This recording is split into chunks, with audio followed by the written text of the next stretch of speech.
Okay, so checking the correctness of an algorithm or correctness of an algorithm. So while developing an algorithm, what we face, what problem we face. So in the last lecture, what we have learned in the last lecture, we have seen two concepts. What were those two concepts? First was mathematical induction, and second was, what was second concept? Checking the correctness of loop invariant, right? So there was precondition, post condition, and we have taken an example of a loop, right? And we were checking the correctness of that loop, okay, or a program code, okay. So those were the concepts in the last lecture. Before that, we have also seen what is the difference between designing an algorithm and writing an algorithm. So what is the difference between designing and writing an algorithm? What is design of algorithm? What we decide, Designing algorithm means we have to uh, create the concept or decide a concept, and we have to we choose have the to choose strategy, the strategy to solve a problem. We have to decide the strategy to solve a problem. Why we are writing an algorithm? To solve a problem, right? Why we are writing an algorithm? To solve a problem. So to solve a problem, we have to decide what? A strategy, a method, right? And what are the examples of those strategies or methods? They can be divide and conquer, it can be dynamic programming, it can be greedy, it can be branch and bound, it can be brute force, right? So there are various methods or various strategies to solve a problem. Okay, so before writing an algorithm, we must decide what strategy to use to solve a problem. Understood? And when we decide the strategy, we will write the algorithm using that strategy. For example, in linear search, if I'm not using divide and conquer, if I am not using divide and conquer in the problem of searching, in the problem of searching, right? Searching an element. So what I will do? I may use a sequential search, okay. I may use a sequential search, that is a linear search. If I use the strategy divide and conquer, then I will write an algorithm according to divide and conquer, that is binary search algorithm. If I don't use divide and conquer, I will write an algorithm according to sequential search or linear search. Are you understanding this? Are you understanding this? yes sir. Okay, so before writing an algorithm to solve a problem, we must decide the strategy or method to solve that problem. And there are various methods or various strategies to choose from. We can choose any one method or any one strategy, okay. So after choosing that strategy or method, we will write an algorithm, we will write an algorithm, right?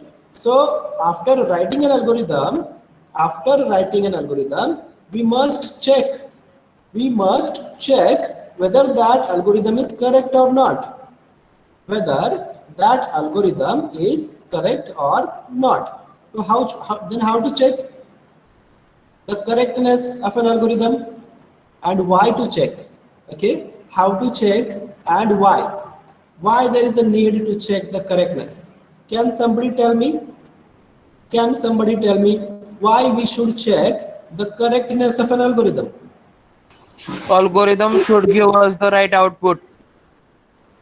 Algorithm should give us the correct output. So we must check the algorithm for the correct output.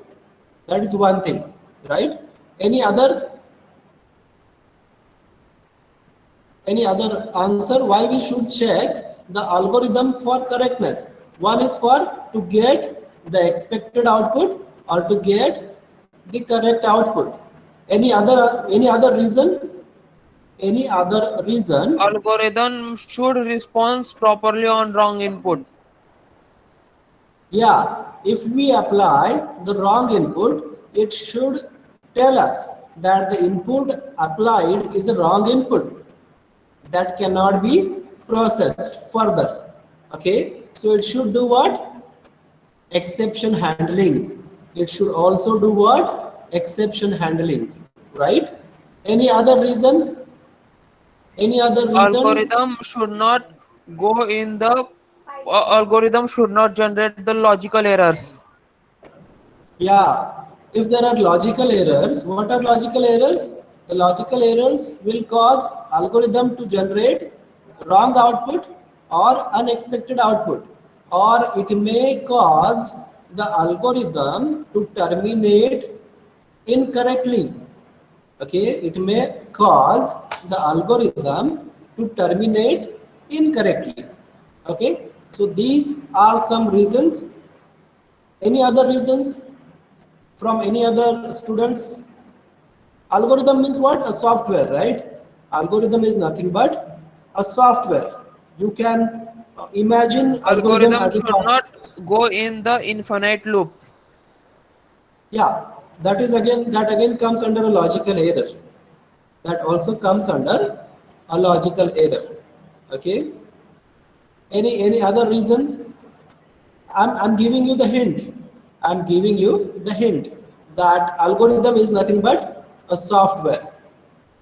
Algorithm is nothing but a software. And who develops a software? Customer. Customer develops a software No, sir. from who? Developer. Yeah, who develops the software? From the developer, right? Hmm. So if the algorithm is not correct, what will happen? The It will not requirements. understandable to developer. Yeah, that means the developer have not understood the user requirements correctly or customer requirements correctly. Okay, because the expected output for the customer is not there. Algorithm is not generating the expected output, right? The customer's expected output is not generated by algorithm. So in that case, that may be because of the logical errors, that may be because of the developer have misunderstood or not understood the user requirements, the customer requirements properly. Okay, so these are the many reasons. There can be some more reasons also for which we should check the correctness of an algorithm. Okay, so these are the reasons. Okay, there may be a question in your exam why we should check, why we should check the correctness of an algorithm. So what can be the answers for a right output or expected output, for the properly interpreted customer requirements or user requirements, to avoid logical errors in the algorithm, or to generate exceptions if the wrong input is applied. Okay, so these are the possible reasons for which we need to check the correctness of an algorithm. Okay, so I hope you have understood what is the need to check the correctness of an algorithm. Okay, so after this we will go ahead and see how to check. Okay, अभी हमने क्या देखा? Need. What is the need to check? Now we will see how to check. Okay, so why to check is over now. So we will see how to check. So in case of how to check, while developing an algorithm, it is not easy process to develop an algorithm. So there can be wrong outputs. Algorithm may terminate incorrectly, logical errors, wrong inputs, user requirements are misunderstood. So that is why we should check the correctness of an algorithm. So while checking, how to check? So there are two steps. There are two steps to check the correctness. First is validation and second is verification. First is a validation and second is a verification. So let us focus first upon validation. So what is a validation? It guarantees correct or expected output. It, it will guarantee you the correct or expected output if the correct outputs are provided. If the correct or desired outputs are provided. That means if the input is correct, you can expect the correct output. Okay. So in validation, what we focus upon, the correct inputs. If provided, we should get the expected output. That is called as validation. Now for doing this validation of an algorithm, we have to develop test cases. We have to develop test cases and execute those test cases on algorithm. Okay. After this, if the output is matching, if there is an output of a test case, so that is what actual output, and that actual output is compared with the expected output. If the actual output and expected output are same, that means our algorithm is working correctly. Okay, and if the actual output and expected output is different, that means our algorithm is incorrect. Okay, so what we do in validation, we expect correct output if the correct inputs are applied. So for checking this, what we do, we develop test cases and execute those test cases. When we execute the test cases, we get some output, and that output is called as actual output. This actual output is compared with the expected output, and actual and expected outputs are same, then we can say the algorithm is correct. And if those are different, we can say the algorithm is incorrect. Okay, so validation will check or guarantee the correctness of an algorithm, and its example can be a black box testing. So if we compare this validation with the testing approach, okay, software testing. So in that software testing, there is a black box testing which works like this, So how this black box testing works? In black box testing, we don't know what is an algorithm. What we know, what are the right inputs and what are the right outputs, right? What we know, what are the correct inputs and what are the expected outputs, what are the desired inputs and what are the expected outputs. Okay, so that is why there are question marks for under this block. So what is this black box? It's the algorithm. And we don't have knowledge about the algorithm. So can you give any example of this? Like in our mobile, there is a scanner. There is an application for scanning. There is an application for camera, right?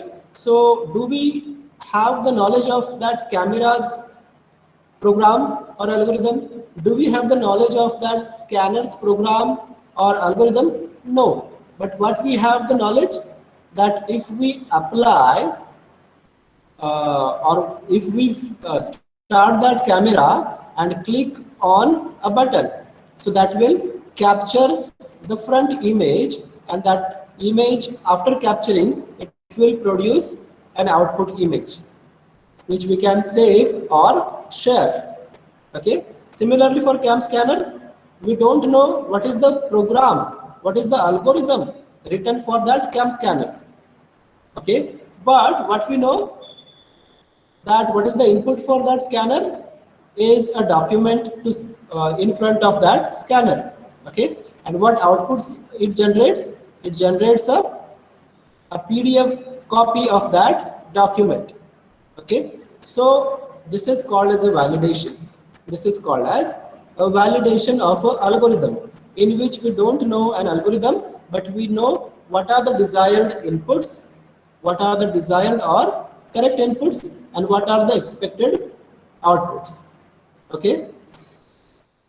So how we do this validation? By developing a test cases, executing those test cases, and checking whether the actual output is equal to an expected output. Okay. So that is called as algorithm validation. Okay. So now second step is verification. Second step is verification. So what we do in verification? What we do in verification? In verification, we not only focus upon inputs and outputs, but we also check the each and every step of an algorithm. Okay, we don't check only the expected output. We don't check only whether the desired input is applied. Vedant Mullerkar. Hello, Vedant. Are you there? Hello, Vedant. Vedant, are you there? Yes, sir. Vedant, you are not using MET-BKC email ID? Yes, sir. I Any problem with BKC email ID? Hello, Vedant. Talk to me. Hello, Vedant. Talk to me. Sir वो गलती से connect हो गया दूसरे email ID से. Okay okay ठीक है, मुझे लगा आपको Give me 1 minute. I will connect with that my. ठीक है नेक्स्ट लेक्चर को आप ओके हो गया कि left. Okay, so what we do in verification? Unlike validation, in verification we don't only focus upon inputs and outputs, but we also focus upon the complete algorithm, each and every step of an algorithm or program code. That means simple statements, conditional statements, loops, functions, recursions, etc. Okay, so we are going to check the each and every step written in a program, okay, or in an algorithm. Okay, and that is each step is checked for correctness. Like if there are some simple statements, they are checked for correctness. For example, there is a an integer variable. There is a integer variable. So we will check whether we are saving an integer value only into that integer variable. Whether we are saving an integer value only, or are we saving a character into that integer? Are we saving a float into that integer? So that is checked in verification. Similarly, if there is a conditional statement, so we will check whether the condition mentioned in a conditional statement is correct. Is it allowing the number of repetitions? Okay, in case of loops, okay, is that loop is allowing the expected number of repetitions, okay, in the algorithm. For example, if there is a loop to add numbers 1 to 10, if there is a loop to add numbers 1 to 10, and that loop is starting from I equal to 1 and I is less than 10, I is equal to 1 and I less than 10. So is that loop correct? Is that loop correct? No, that is not correct, because it will only allow 9 iterations. So it will only add 1 to 9 numbers. It will not add 10. Okay. So this is how we will check each and every step written in a program, okay, or algorithm for correctness, and that is called as verification. So have you got the difference between validation and verification? Have you got the difference between validation and verification? In validation, we were only checking inputs and expected outputs. Okay. In verification, we have to check the each and every step in the algorithm or program. So in program, there may be simple variables, there may be conditional statements, there may be loops, there may be functions, there may be recursion statements, recursive statements. So everything is checked for correctness. Okay. So here is an example. In source code, we check the source code for compliance. So that is called as unit testing. That is called as unit testing. So validation is analogous to black box testing, which focuses only upon correct or desired inputs and expected outputs. Okay. Verification, which focus upon checking thoroughly the complete algorithm or program step by step. So it will check variables, conditional statements, functions, recursive statements, loops, etc. Okay, so that is called as verification. So here is some difference between verification and validation. Some more difference we have already seen what is a validation and verification. So what would be validation? What is the purpose of validation? When we will do validation and when we will do verification. Like in software testing also, verification and validations that are involved in software quality assurance. So when we do validation, to check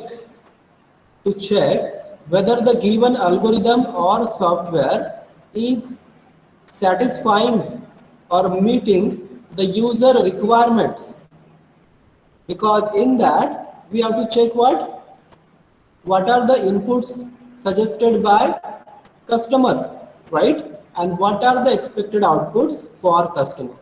So the set of activities that ensure that the software that has been built is traceable to customer requirements. That means if we are applying the correct inputs, is that software is generating the expected outputs. Okay, so that is inputs and outputs, and that is called as validation. So validation is done to check whether the given algorithm or software is meeting user requirements. Understood? Now what is a verification? Why we do verification? To check whether the algorithm is coded correctly, whether the algorithm is programmed correctly, because the algorithm is what? It's a natural language steps. So when we translate algorithm into a program, it may be a Java program, it may be any C++ program or a Python program. So when we translate an algorithm into a program, so we have to check whether it is coded correctly. So for that we have to do what? Verification. Okay, so the set of activities that ensure that the software correctly implements a specific function or algorithm, whether the software is correctly implementing a particular function or algorithm in a particular programming language. So for that we need to do verification. For that we need to do verification. Understood? Okay, so I want your answers. Why we Yes, do sir. verification? In chat box, I want your answers when we do verification and when we do validations. So initially, when we do validation, I want your answers in chat box. First, during When testing phase, first we do validation. no. For validation is done for what? To check whether our algorithm is meeting customer requirements, right? Because customer have suggested some inputs and he wants or he expects some output, right? So what we actually want in validation, we do validation to check what? Whether whether our software is meeting customer requirements, whether our software is satisfying or meeting customer requirements, right? Because when customer gives a software, okay, requirement to develop, so he expects the software to develop for meeting his requirements. So if the developer writes a program, so he should check whether the output given by algorithm is meeting what? Customer requirements. Output given by algorithm is are traceable to customer requirements. Okay. So why we do validation? I want a one line answer from you. Why we do validation? Just type the same answer that I spoke now and tell me why we do validation. I want one line answer from each of you. Why we do validation? To check what? To check what? Whether the algorithm is meeting customer requirements. I'm telling you the answer. You just write it, you just type it and send it to chat. Okay, you just type it and share on chat.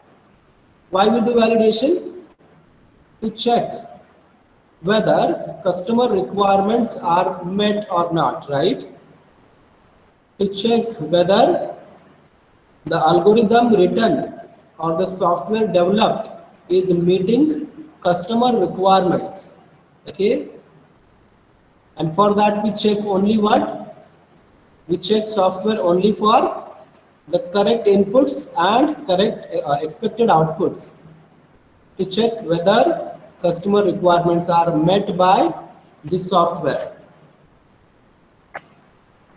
Write your answers in chat box. Write your answers in chat box. To check whether customer requirements are satisfied by the software. To check whether the algorithm meets customer requirements or not.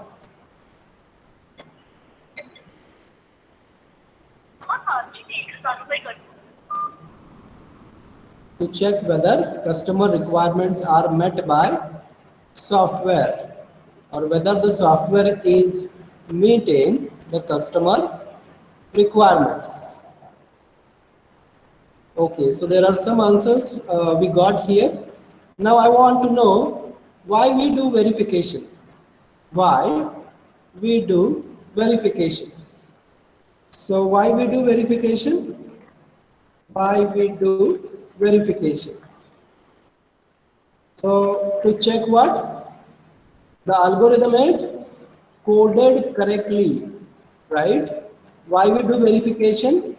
To check whether the algorithm is coded correctly or whether it is translated in a program correctly. Okay, why we do verification? Type in chat box to check whether the algorithm is coded correctly. Why we do verification? To check whether algorithm is coded correctly. To check whether the algorithm is programmed correctly or whether an algorithm is translated into the program correctly. Whether the algorithm is translated into the program correctly. Okay.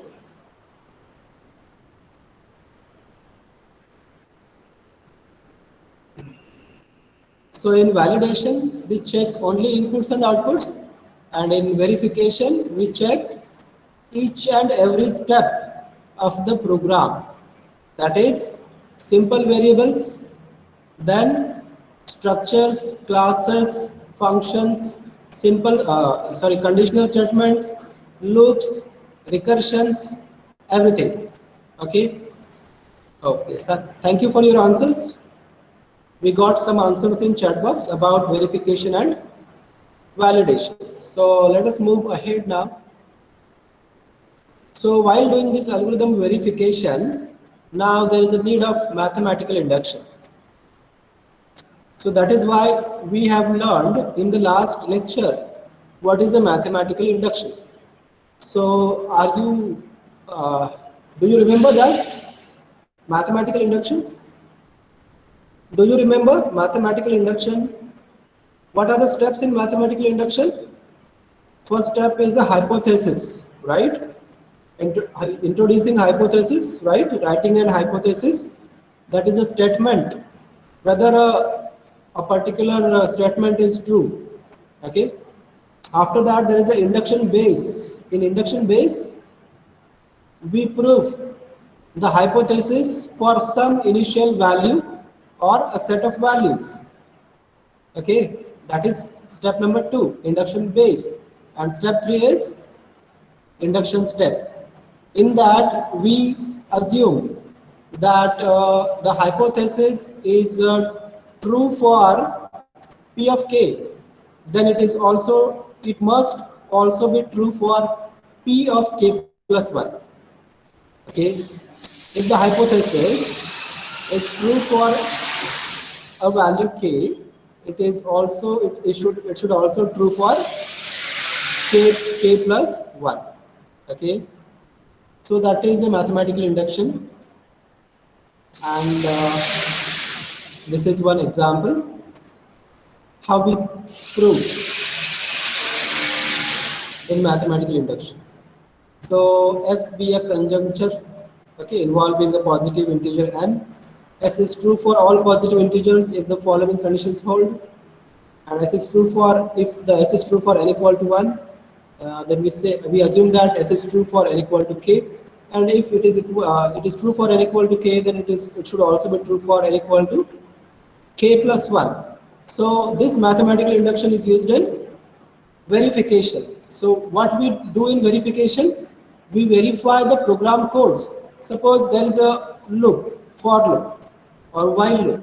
So we want to check whether that while loop is correct. So what we assume initially, that this while loop has a precondition or post condition and a loop invariant. Now what is the loop invariant that we have seen in the last lecture? What is the loop invariant that we have seen in the last lecture?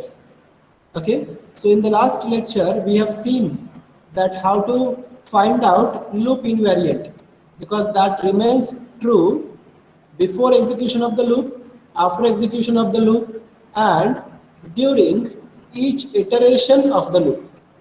Okay, so that loop invariant will be checked, okay, in algorithm verification, and that is proved by mathematical induction. That is, its correctness is proved by mathematical induction. Okay, so let us see an example.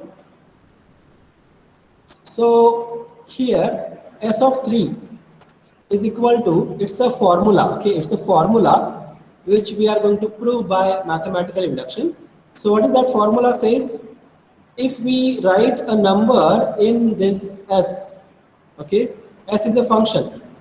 So this function, if we pass a number, so what that function does, it will start adding the numbers from itself to 1.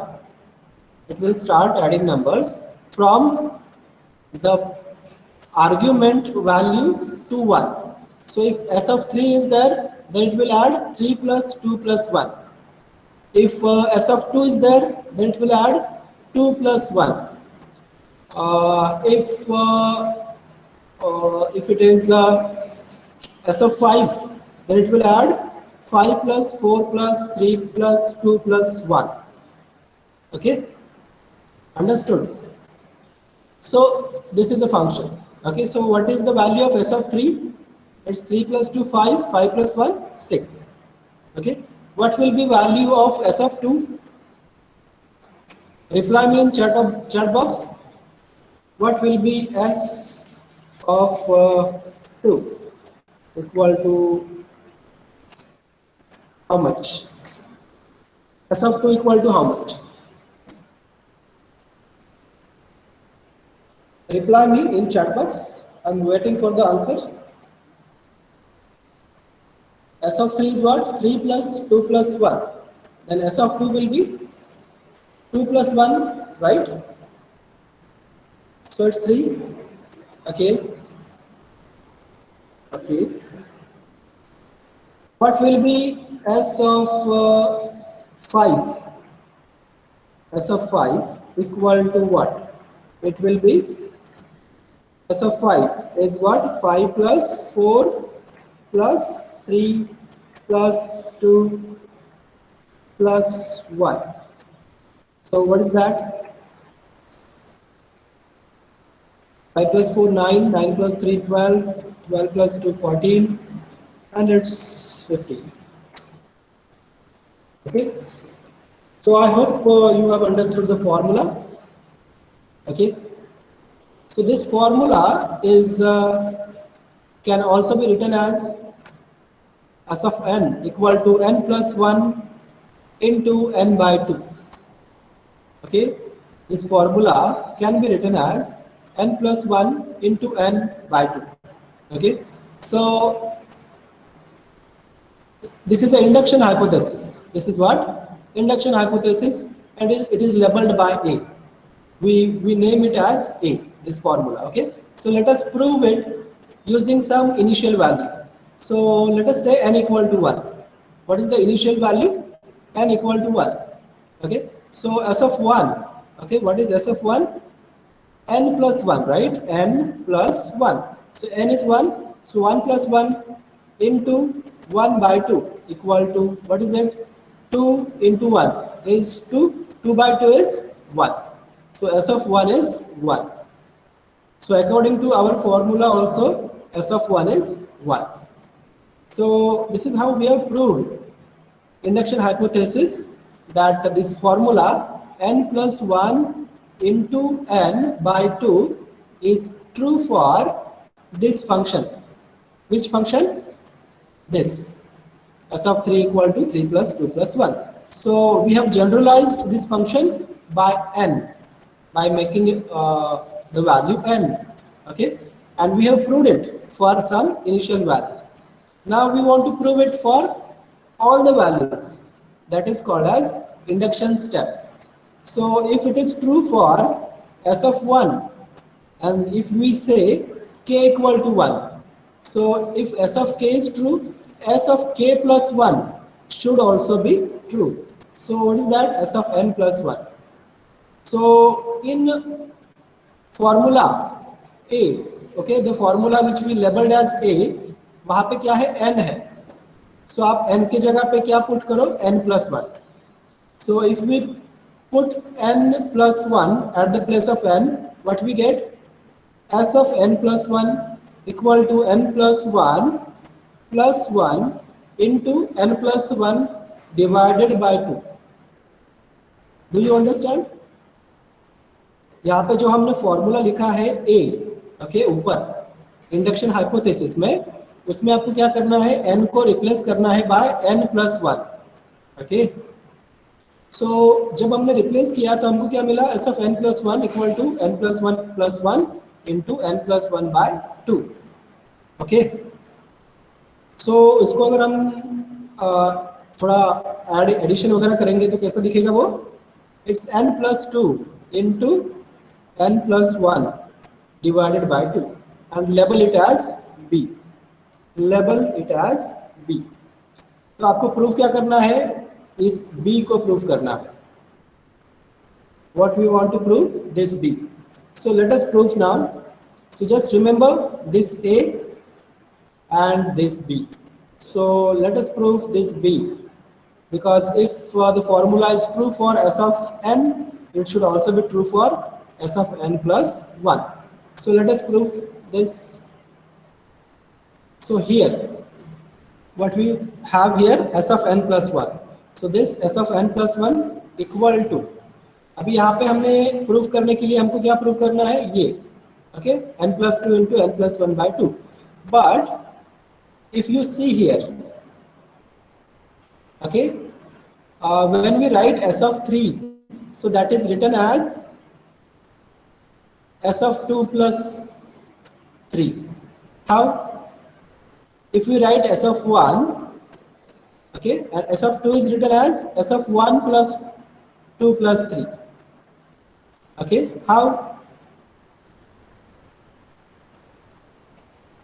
Because when we write s of 3, what we write 3 plus 2 plus 1. So आगे का जो है 3 को छोड़ के 2 plus 1, can we write it as s of 2? Because s of 2 is what? 2 plus 1. Okay, understood? s of 3 equal to क्या होगा? Yes, sir. 3 plus 2 plus 1. So हमने क्या लिखा? 3 लिखा and plus क्या किया? s of 2. s of 2 मतलब क्या? 2 plus 1. अभी s of 2 को कैसे लिख सकते हैं? s of 1 plus 2, right? Because 2 plus 1 and 1 मतलब s of 1 and 1 को कैसे लिखेंगे? 0 plus 1 plus 2 plus 3. Okay, so s of 1 is what? 0 plus 1, right? So अभी उल्टा देखते हैं. s of 1 is what?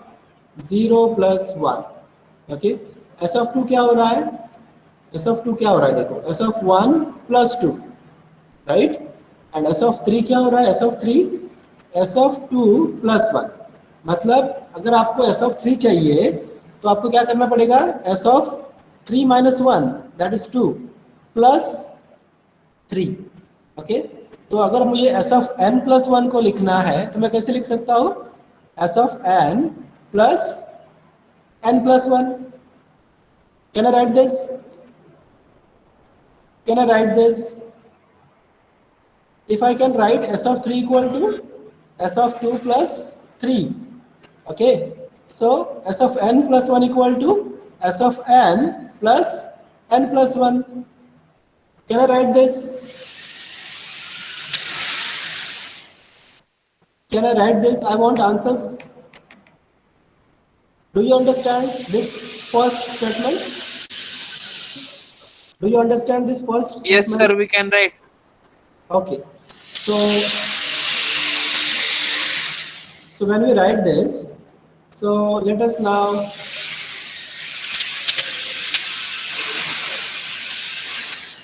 s of n. s of n क्या है? You can see from a. a में क्या लिखा है? s of n, n plus 1 into n by 2. Put this value here, n plus 1 into n by 2, and आगे का क्या है? Plus n plus 1. Okay. After that, this n plus 1 into n by 2 को अगर हम मल्टीप्लाई करेंगे तो क्या मिलेगा? n square plus n plus twice n plus 2 by 2. Okay, उसके बाद n square plus 3n plus 2 by 2. And बाद में अगर आपने इसके फैक्टर्स निकाले, इसके n square plus 3n plus 2k, तो कौन से फैक्टर्स आते हैं? 2 and 1, राइट? 2 and 1 का मल्टीप्लिकेशन होगा 2 एंड एडिशन क्या होगा? 3. सो n plus 2 into n plus 1 divided by 2. And this is how we have proved b. आया समझ में? If you understood, say yes. Unmute and say yes. Yes, sir. Anybody else? बाकी लोगों को समझा क्या?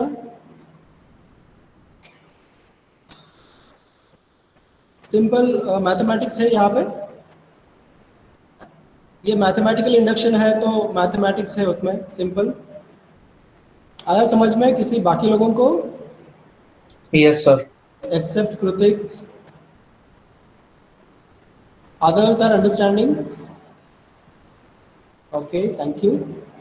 So this is how we have proved that s of n plus 1 equal to n plus 2 into n plus 1 by 2, and that is what induction step. So s of 1, n plus 1 is this, and s of n is this. So this formula is proved here. तो इस तरह से हमने उसको prove किया. Okay, उसी तरह से हमें लूप इनवेरिएंट जो होते हैं उनको भी क्या करना पड़ता है? प्रूव करना पड़ता है. Okay, so using mathematical induction we will prove this loop also. So let us see a video on this.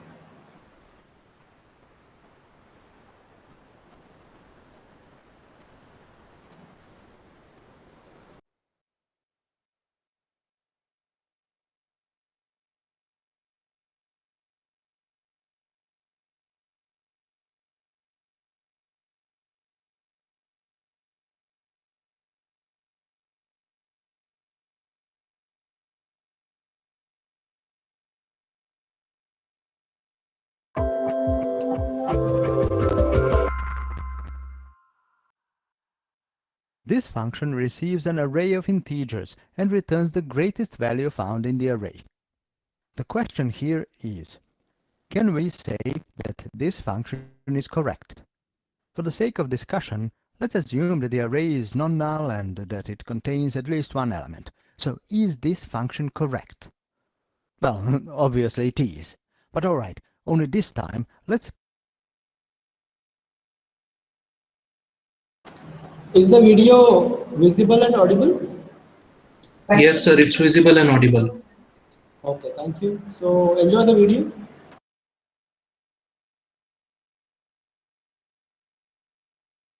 prove it. The question: this function receives an array of integers and returns the greatest value found in the array. The question here is, can we say that this function is correct? For the sake of discussion, let's assume that the array is non-null and that it contains at least one element. So is this function correct? Well, obviously it is. But alright, only this time let's prove it formally and make sure that we know why we think the function is correct. Before the loop, we are setting maximum to the first value in the array. This overly complicated notation will record the fact that the max variable will contain the maximum out of a subarray consisting only of the first element. If the array only contains one element, then the loop will not execute, and this value will be the overall result of the function, which proves it works correctly in that case. Otherwise, if the array contains more than one element, we hit the loop.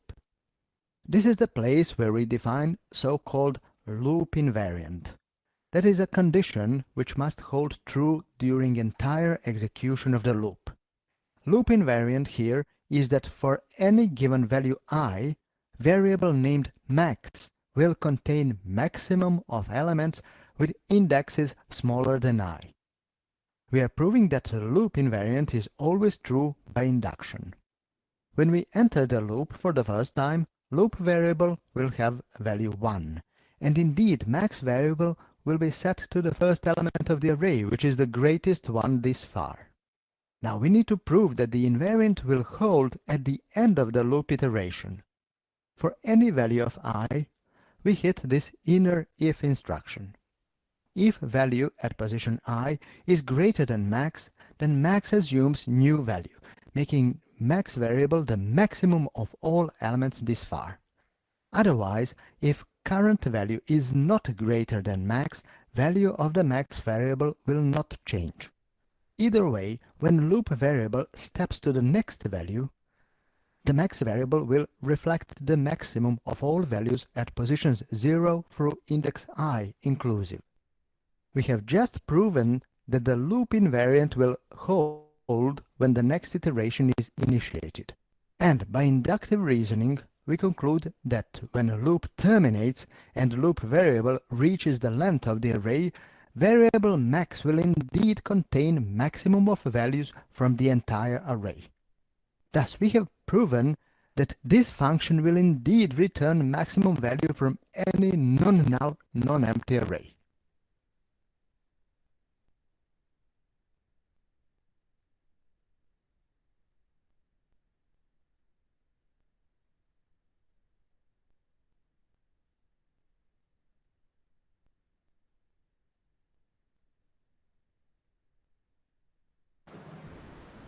Okay, so have you seen this? There is a function int maximum. Okay, in that function, the parameters passed are a set of values or an array of values, right? And this function is to check, to find out maximum value from a list of values. Okay, what is the maximum value from list of values? Okay, so initially we are considering first value as maximum, and then we are starting a loop from index 1 to the last index of the array. Okay, that is index dot length. Okay, sorry, array dot length. After that, in for loop, what we are doing, we are checking whether a value at a particular index in the array is greater than the value in the max. If that is so, then we copy that value from that index of the array to the max variable. Then we are ending this if, and in the for loop we are repeating this process, and at the end of the for loop we have a max variable which is currently holding the highest value from a list of values, and then we return that max from the function. So in this function, what is the loop invariant? You will type in chat box what is the loop invariant for this function. If you have seen this video carefully, okay, attentively, you will tell me what is the loop invariant in this function. Type in chat box.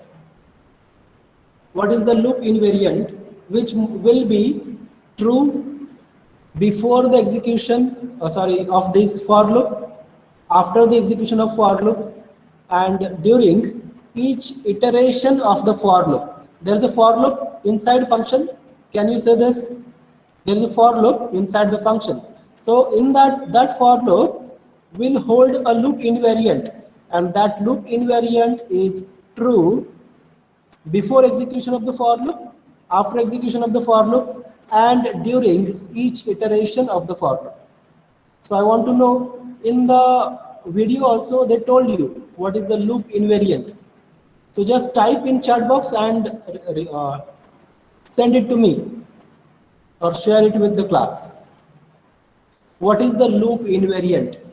Tell me, what is the loop invariant?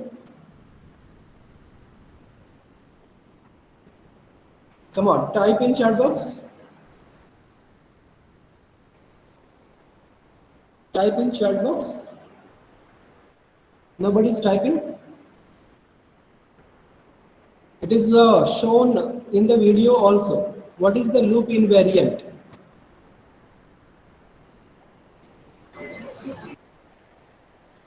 Yes, are you typing it?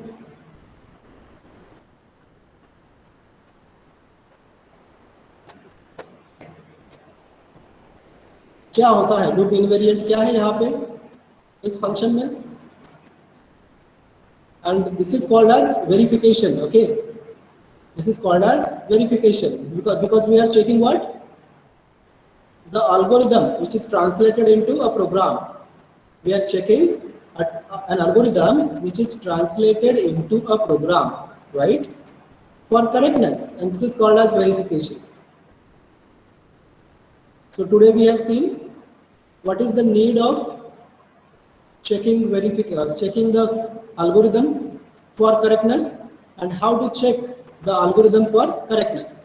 So there are two things. First is a validation and second is verification. In validation we focus upon only correct inputs and expected outputs, and in verification we check each and every statement in the program which is written for algorithm. There is no reply for the loop invariant. So let me type. Okay, one reply from Gibble. Max is the greatest for values 0 to n, not 0 to I. Yeah, 0 to I. Okay, right. 0 to I. So max is the max variable will always hold what? The greatest value ranging from index 0 to I, not n. Okay, why 0 to I? Because initially we put only the first value of 0th index into max. So for that 0th index, that is the maximum value. Okay, so what is the loop invariant? Max is a greatest value among 0 to I. Yeah, max must hold greatest value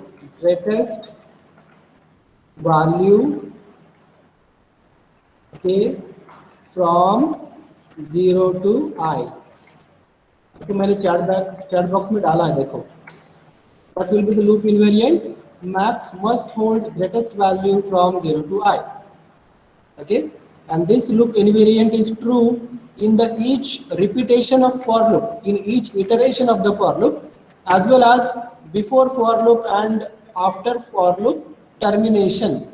Okay, after for loop termination, max will hold what? After for loop termination, max will hold the greatest value between 0 to n. Okay, from 0 to n. Okay, so this is the lecture today for DA. So I hope you have enjoyed the lecture. So I'm stopping here. Just type present in chat box. Just type present in chat box, and then you can join your respective classes, TA and TB, on separate links. Okay, TA on different link and TB on different link.